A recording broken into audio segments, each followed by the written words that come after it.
রাতের নিস্তব্ধতা যখন কথা বলে আর ছায়ারাও যখন নিঃশ্বাস ফেলে, তখনই শুরু হয় আসল ভয়। এটা কোনো সাধারণ গল্প নয়, এটা একটা ভয়ঙ্কর অভিশাপের কাহিনী।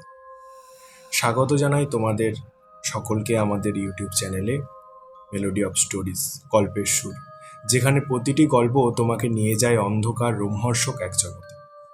আজ আমরা শুনবো একটি পুরনো অভিশাপের গল্প, এমন এক বেতালের কথা যে শুধুমাত্র শরীর নয়, আত্মাও ভোগ করেছে। তোমরা যারা নতুন, অবশ্যই চ্যানেলটা সাবস্ক্রাইব করে পাশে থাকা বেল আইকনটি ক্লিক করে দিও। আর যারা আগে থেকেই যুক্ত আছো, ভয় পেতে রাজি তো? গল্পের নাম ভয়ঙ্কর বেতাল। শুরু হোক আজকের রাতের আতঙ্ক। সন্ধে নামার ঠিক আগের মুহূর্তে পুরুলিয়ার সীমান্ত ঘেঁষা একটা ছোট গ্রাম, নাম চিরুগোড়া। এক অদ্ভুত নিস্তব্ধতায় গ্রামটা যেন পুরোটা ঢাকা। চারিদিকে ধুলিমাখা গাছ, গা ছমছমে নদী, আর দূরে ধোঁয়ায় মোড়া এক পুরনো শ্মশান। সেই শ্মশানের কাছেই ছিল একটা শতাব্দী প্রাচীন বটগাছ, যেটাকে ঘিরে বহু কাহিনী চালু ছিল গ্রামে। বলা হতো নাকি ওখানে বাস করে এক ভয়ঙ্কর বেতাল। এই বেতাল সাধারণত প্রেত নয়, এক তান্ত্রিক বেতাল, যে মৃতদেহের ওপর ভর করে তন্ত্র সাধনা চালাত। বছর 10 আগে এক রাতে হঠাৎ করেই চিরুগোড়ার 5 জন যুবক নিখোঁজ হয়ে যায়। কেউ আর ফিরে আসেনি। তখন থেকেই শ্মশানের লোকেরা শ্মশানের দিক মারাতেও ভয় পেত। কিন্তু সবকিছুর মধ্যেই ছিল এক ব্যতিক্রমী ছেলে, নাম অরুণ। শহরে পড়াশোনা করে সদ্য ফিরেছে। ওর বাবার মৃত্যুর পরে বাড়ির দায়িত্ব নিতে হয়েছে। সব ভূতপ্রেত ভাওতা, লোকেদের গুজব অরুণ সবসময় বলে। বন্ধুরা ওকে একরকম চ্যালেঞ্জ করে, তুই যদি সাহসী হোস তাহলে ওই শ্মশানের বটগাছের নিচে একটা রাত কাটিয়ে দেখাস। অরুণ রাজি হয়েছে।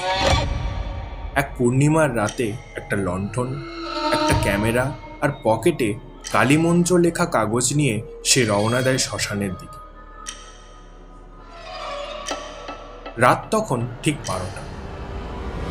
বাতাস থেমে গেছে। ঝিঝি পোকারাও যেন কিছু আশঙ্কা পেয়ে চুপ করে গেছে। কেবল দূরে শেয়ালের ডাক শোনা যাচ্ছে। অরুণ বটগাছের নিচে বসে সাহস করে হঠাৎ ক্যামেরা স্ক্রিনে এক মুহূর্তের জন্য একটা ভয়ঙ্কর কঙ্কালসার দেহ এসে ওঠে। সে ভাবে ভুল দেখছি। হঠাৎ করেই চারপাশের তাপমাত্রা যেন নেমে আসে। হিম ঠান্ডা বাতাস যেন পিনের মতো তার শরীরে বিঁধছে। এই, কে আছিস? অরুণ জোর গলায় বলে। একটা গলার আওয়াজ আসে, খুব কাঁপা কিন্তু শক্তিশালী। তোকে বলেছিলাম ফিরে যা। অরুণ চমকে ওঠে। পিছনের দিকে ঘুরে দেখে কেউ নেই। আবার সেই আওয়াজ, তুই আমার নিদ্রা ভাঙালি, এবার তোর প্রাণ নেব। হাড় ঝিরঝিরে লাল চোখওয়ালা বেতাল গাছের ফাঁক দিয়ে নিচে নেমে আসে। গায়ের রং ধূসর, মুখে কেবল দাঁত আর খোঁচা খোঁচা চুল। অরুণ পালাতে যায়, কিন্তু তার পা যেন মাটি কামড়ে ধরে রেখেছে। বেতাল বলে চলেছে, তুই জানিস না আমি কে? এই শ্মশানে এককালে আমি তান্ত্রিক ছিলাম, নাগেশ্বর। মানুষের রক্তে শক্তি পেতাম। যেদিন 5ম যুবকের আত্মা পূর্ণ হবে, আমি পূর্ণ শক্তিতে ফিরে আসব। অরুণ বুঝতে পারে 10 বছর আগে যারা নিখোঁজ হয়েছিল বলি দেওয়া হয়েছে। তুই 5ম। আজ তোর রক্তে আমি জন্ম নেব নতুন শক্তিতে। অরুণ কালীমন্ত্রের কাগজ বের করে পড়তে যায় কি, তখনই সঙ্গে সঙ্গে এক কোথা থেকে বাতাস এসে সেই কাগজ উড়িয়ে নিয়ে যায়। বেতাল এগিয়ে আসে। অরুণ শেষ চেষ্টায় নিজের রক্ত দিয়ে মাটিতে মা কালী নাম লেখে। একটি ঝড় বয়ে যায়, বেতালও থেমে যায়। কালী মূর্তির ছায়া অদৃশ্যভাবে দেখা যায়। বেতাল কিছুক্ষণ ধরে কাঁপতে শুরু করে, তারপর হাওয়ায় মিলিয়ে যায়। অরুণ প্রাণে বাঁচে, কিন্তু মাটিতে এক হাতে লেখা চিঠি খুঁজে পায় সে। সেই চিঠিতে লেখা আছে, তুই বেঁচেছিস, কিন্তু আমি তোকে ছাড়ব না। তোর আত্মা আমায় টানছে। এই ঘটনাটির পর অরুণ একেবারে পাল্টে যায়। দিনে ঠিকঠাক থাকে, কিন্তু রাতে ঘুমোতে পারে না সে। ঘুমের মধ্যে চিৎকার, শ্বাস বন্ধ এবং দরজার কড়া নাড়া, ছায়া দেখা সব একসাথে ঘটতে থাকে। একদিন গ্রামের এক ওঝাকে ডেকে না হয় তার বাড়িতে। ওঝা দেখেই বলে, তোর শরীর তো নয়, তোর আত্মা ধরেছে ওই বেতাল। এবার তোর একমাত্র উপায়, তুই শ্মশানে আবার ফিরে যা, ওর সাথে চুক্তি কর। অরুণ রাজি হয়ে যায়, বলে, আমি যদি ফিরে না আসি তাহলে আমাকে শ্মশানের মাঝখানে পুঁতে দিও। বলে অরুণ বেরিয়ে যায় সেই রাতেই। ফের পূর্ণিমার রাত। শ্মশানে পৌঁছেই অরুণ দেখে চারপাশে আগুনের রেখা জ্বলছে, হাওয়ায় লাশের গন্ধ ভেসে আসছে। বেতাল বলে, তুই ফিরেছিস, এবার নিজে থেকে বলি হবিস।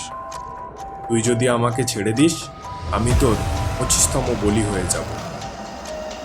বেতাল থেমে যায়। তুই নিজে বলি হতে চাস? সে হেসে ওঠে। হ্যাঁ, কিন্তু তার আগে তুই আমার শরীর থেকে অন্য আত্মাদের মুক্তি দে। এক বিকট শব্দে চারিদিক আগুনে জ্বলে ওঠে এবং বেতাল রাজি হয়ে যায়, কিন্তু সে এক শর্ত রাখে। তুই মরলে তোর দেহ আমার ঘর হবে, আর এই বটগাছ হবে তোর নতুন শ্মশান। অরুণ রাজি হয়। একটি ব্লেড দিয়ে নিজেকে ফালা ফালা করে কেটে ফেলে। রক্ত পড়তেই চারিদিকে ঝড় ওঠে। হঠাৎ করেই বেতাল অরুণের দেহে প্রবেশ করে।